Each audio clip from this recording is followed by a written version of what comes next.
Subscribe, hit that bell icon, and share this clip if you enjoy it. This is TRS Clips.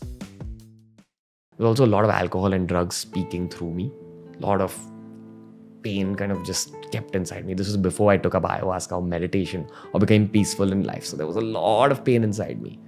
I'd cry a lot, man, in that phase. But on that day, I knew I was going to go home and cry a lot. But I was just like, fuck it. I'm a tough powerlifter. I'm just going to walk.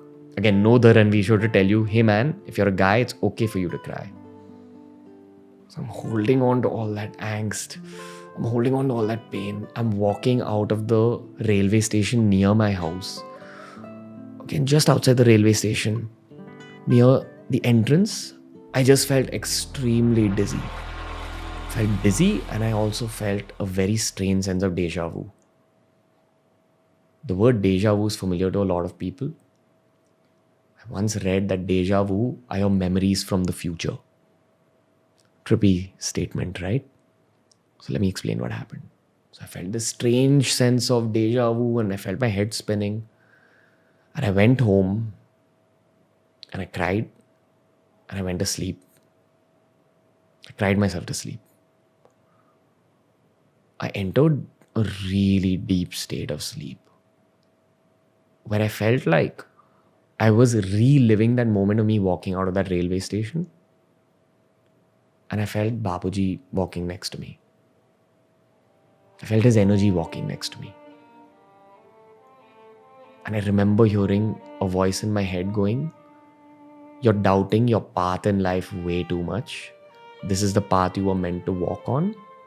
If someone's making fun of your love for fitness today, they're going to laugh at their own words tomorrow.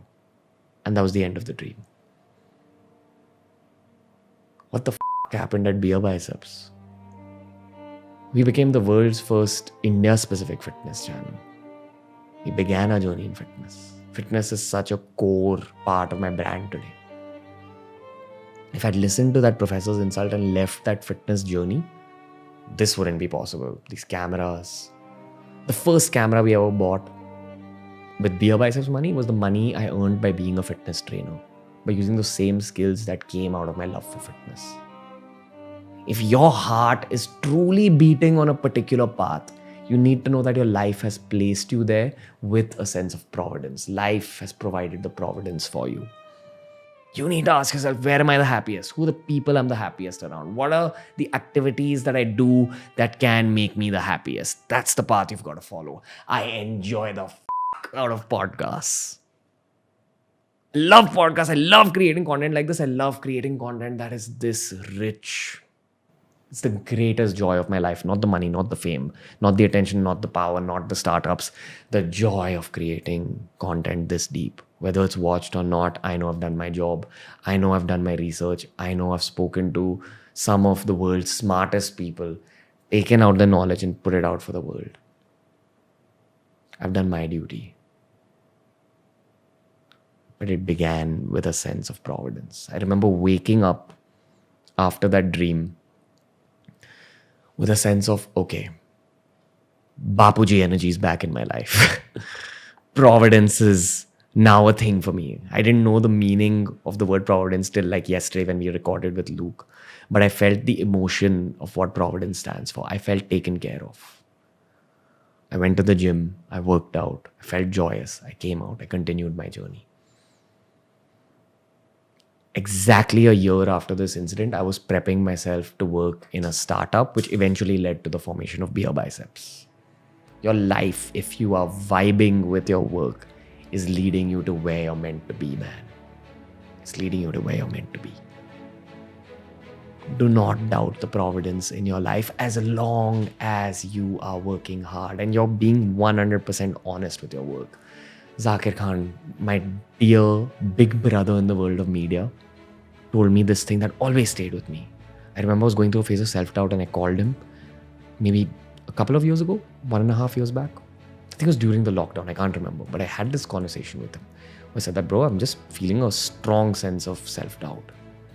He said, you're a creative professional. All of us go through it. But please understand, Ranveer, one thing I know about you, just like me, is that you're a performer. You're not just a doer. If a job is given to you, you'll do it to the best of your abilities, and that's all that matters. If you keep doing that, if you do a job to the best of your abilities, life will carry you through. That could be the smallest job in the world, that could be the biggest job in the world. That's what I look for in all my potential team members. We have a couple of new members lately, and I'm easily able to tell which one is going to be a long-term fit and which one is not. The one that's distracted and constantly looking for conversations to escape his work, he's not a long-term fit.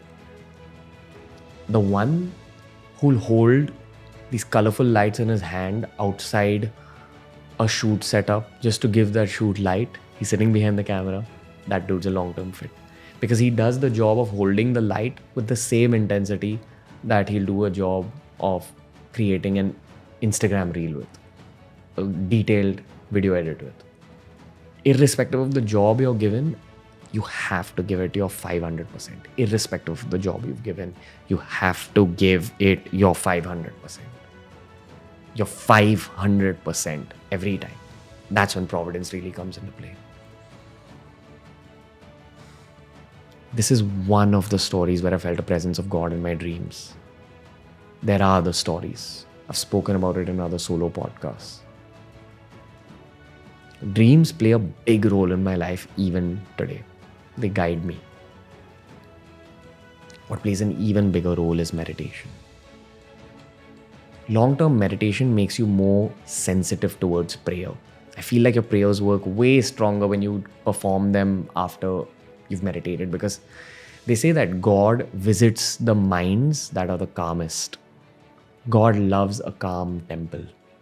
But to get that calm, you've got to meditate daily. And you know what? After BeerBiceps began, my spiritual journey also began, man.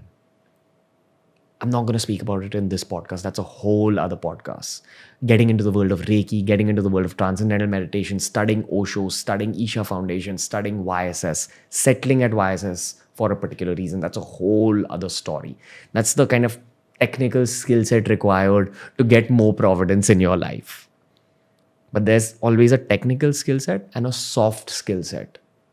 A certain sense of faith in the world, a certain sense of faith in your journey, in your own abilities, in your sense of positivity, a certain faith in your own optimism, a certain faith in providence.